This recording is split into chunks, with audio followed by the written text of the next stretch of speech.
Hola a todos, hola a todos los participantes y las participantes de este congreso CITEM. Yo me llamo Adán Martín Dueñas, soy profesor en la Universidad Fernando Pessoa, Canarias.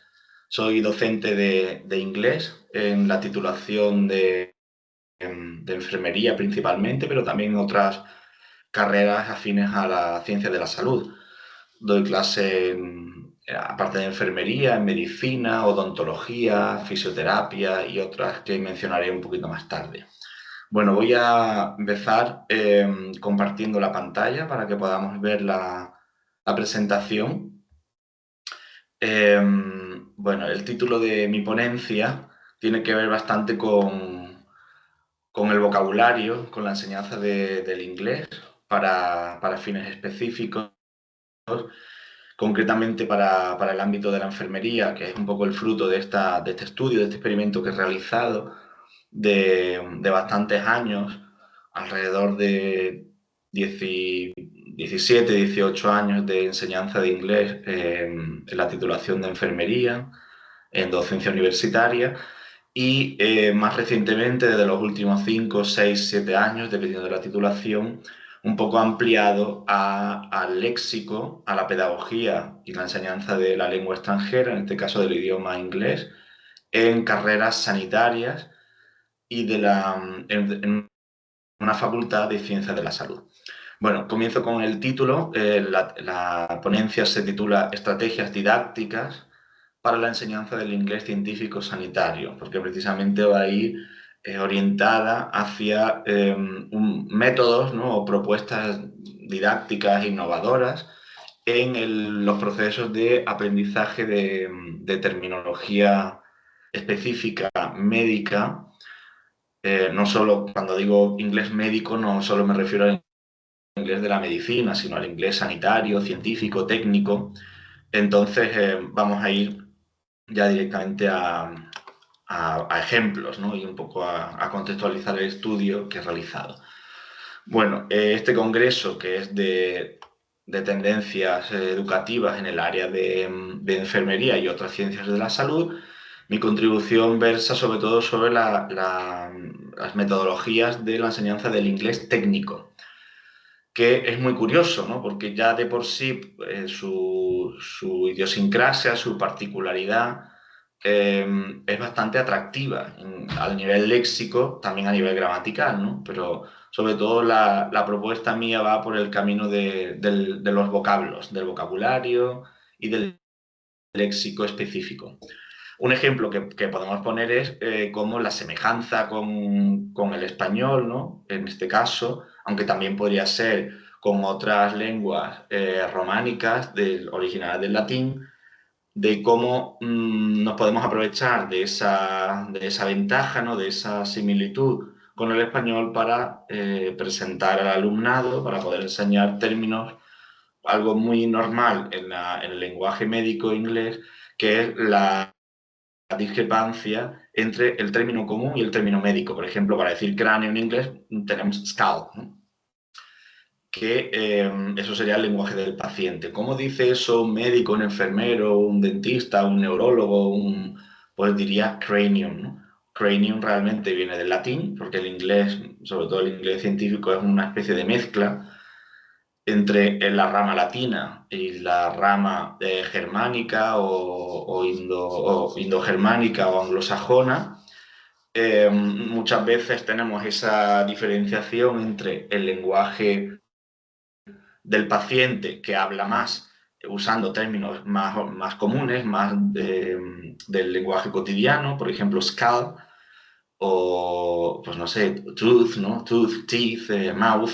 Sin embargo, un especialista, un científico, pues en vez de mouth diría oral cavity o buccal cavity, o en vez de skull diría cranium. Bueno, pues a partir de ahí podemos aprovechar esa evolución o esa familia léxica para enseñar el adjetivo, que sería cranial, el prefijo cranial, por ejemplo, craniofacial, o el hueso temporal, cuando enseñamos anatomía en inglés, temporal bone, pero también está temporomandibular joint, la articulación temporomandibular. O sea que aprovechándonos de una similitud, ¿no? De una familiaridad con ciertos términos, pues podemos lanzarnos a conectarlo con con el término inglés, ¿no? Con el término más común en inglés y el término científico más afín al español, al francés, portugués, etc. Bueno, el propósito de este estudio que voy a presentar aquí, que es el fruto de años, ¿no? De años de experimentación, ¿no? De prueba y error también con diferentes grupos de estudiantes universitarios. Básicamente lo que aquí pretendo es una aproximación didáctica, ¿no? En la enseñanza de estructuras, sobre todo léxicas, aunque también se pueden, como antes hemos visto, la formación de palabras, que tiene ese aspecto, ese ingrediente gramatical, del inglés médico y sanitario. Las titulaciones que se han estudiado han sido enfermería y otras de la familia profesional del área de la salud, medicina, odontología, fisioterapia, terapia ocupacional y nutrición, que son las asignaturas en las que yo participo, las asignaturas de lengua extranjera, de idioma extranjero aplicado a los fines específicos. Bueno, la propuesta que yo o las propuestas que yo voy a presentar aquí, pues un poco van en la tónica de evitar un enfoque memorístico, ¿no? Porque es verdad que cuando uno estudia, un alumno de enfermería, tiene que estudiar anatomía, los nombres de las enfermedades, las especialidades médicas, pues nos encontramos con una ingente cantidad de vocabulario que muchas veces en los manuales clásicos esto se ha enfocado de una forma muy memorística, como ristras, como retahílas, enumeración de vocabulario, sin ton ni son. Nosotros lo que aprendemos con este enfoque es acercarlo un poco a experiencias del alumnado, incluso con toques de humor y veremos, ¿no? Lo que pretendemos es entonces una presentación lógica, razonable, motivada de la formación de ciertos conceptos y de su lexicalización. Entonces pasamos directamente a presentar estas estrategias que pueden ser beneficiosas que a veces son estrategias simplemente que responden a un fenómeno puramente lingüístico, pero que podemos aprovecharlas de manera didáctica para presentarlo a nuestros grupos de estudiantes. Bueno, pues el primer ejemplo puede ser el uso de imágenes, muchas veces imágenes incluso cómicas, por ejemplo, para presentar en anatomía el aparato, el esqueleto en inglés, también el sistema muscular, pues podemos hablar del humerus, ¿no? Esto tiene que ver un poco con lo que antes decía de los términos comunes y términos médicos. El húmero, humerus, por su fonética, por su parecido, es como un juego de palabras en inglés, ¿no? Humorous, y tenemos esta fotografía aquí de un juguete que se llama Humorous the Funny Bone. Entonces, el húmero, que tiene que ver con humor, humorous, porque se parece a la pronunciación, es casi pues no sé, una imagen vale más que 1000 palabras, es decir, presentando al alumno esta imagen, pues de forma también, hasta como un chiste o una broma, pues se le queda mejor, ¿no? El vocabulario, humorous, the funny bone, el comediante. También a veces podemos jugar o sea, para explicar fonética, pues otro juguete que es el Mr. Muscle, ¿no? Podemos aprovechar este juguete, ¿no? El nombre de este juguete para incidir en una diferencia de pronunciación entre, pues, muscle no se pronuncia la C, sin embargo, muscular sí se pronuncia la C. También podemos afrontar la gramática, ¿no?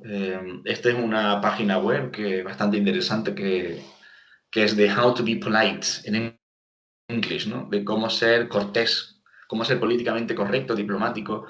Entonces aquí podemos presentar estructuras gramaticales, como el inglés muchas veces, y sobre todo el inglés, a veces el inglés científico Y el inglés científico escrito quizá no tanto, ¿no? Pero el inglés médico, el inglés hospitalario, en comunicación con otros profesionales médicos, en comunicación con el paciente.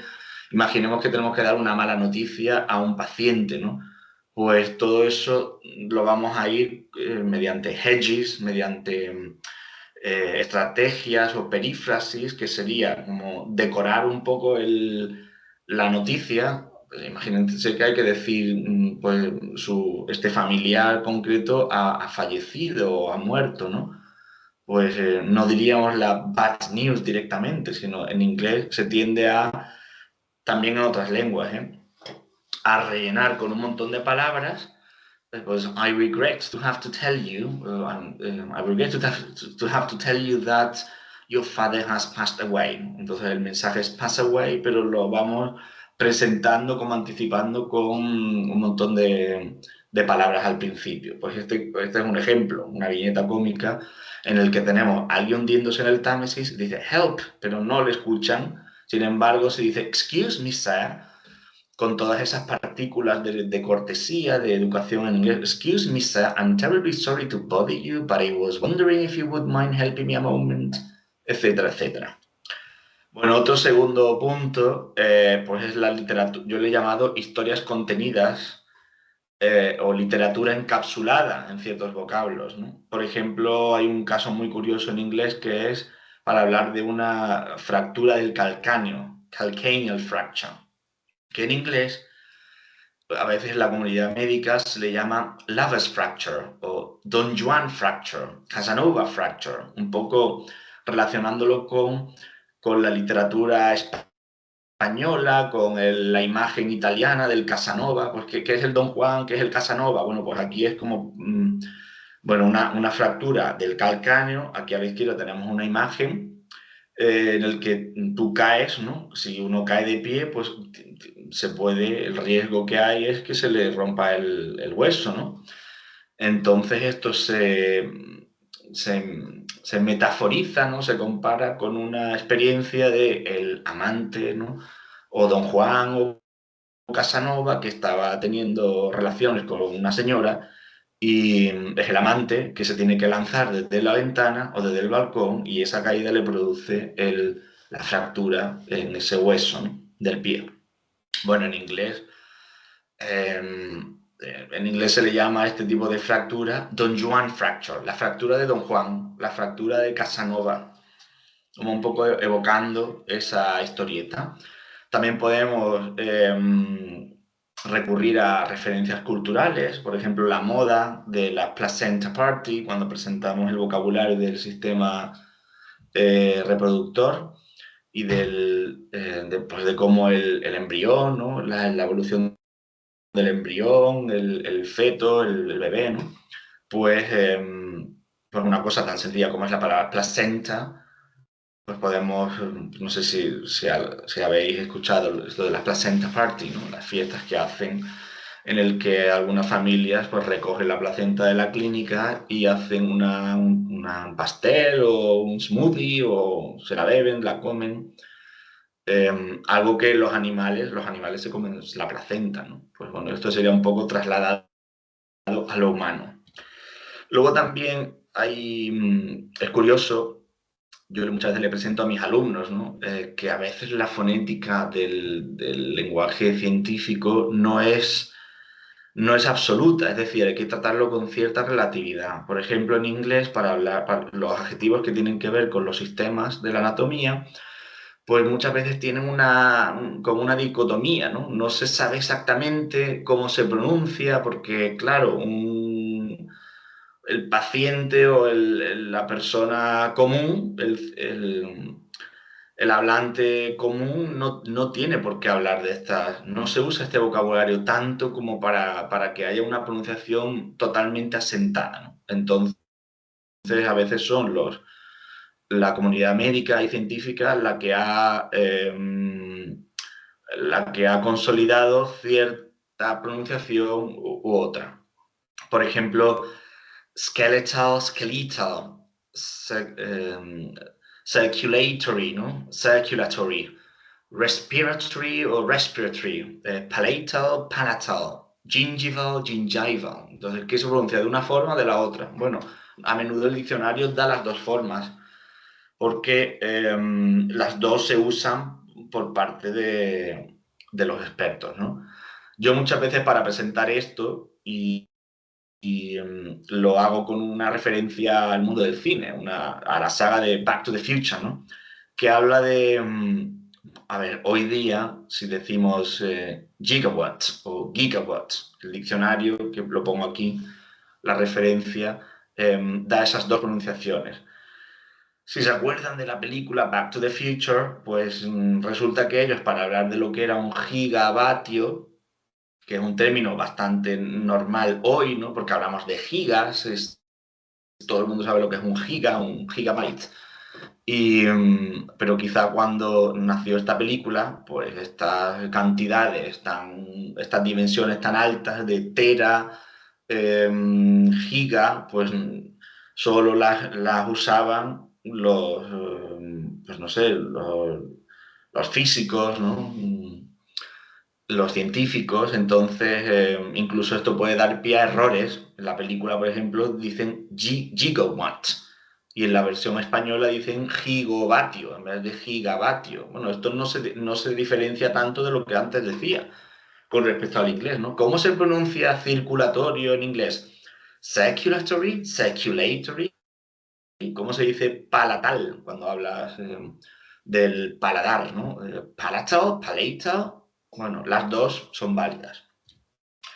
Y luego también, bueno, relacionado un poco con esto, aunque no lo puse en el PowerPoint, pues también se me ocurren eh, otras formas de, de, de referencias, ¿no? Por ejemplo, a científicos tipo fallopian tube, pues Alzheimer's disease, Parkinson's disease, pues también muchas veces contar esa...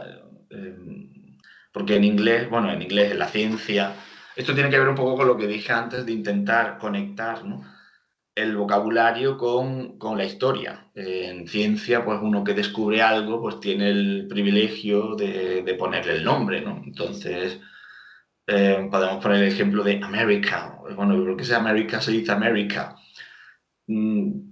¿O por qué Colombia, no? Bueno, porque tiene que ver con Columbus, con Colón. Sin embargo, América no la descubrió Colón, dicen, ¿no? Entonces, bueno, también está Américo Vespucio. O sea, es un ejemplo simplemente, o Californium, ¿no? La tabla de los elementos químicos, la tabla periódica, que tiene, por ejemplo, elementos como californium, berkelium, porque se inventó, bueno, se inventó, se descubrió en Berkeley.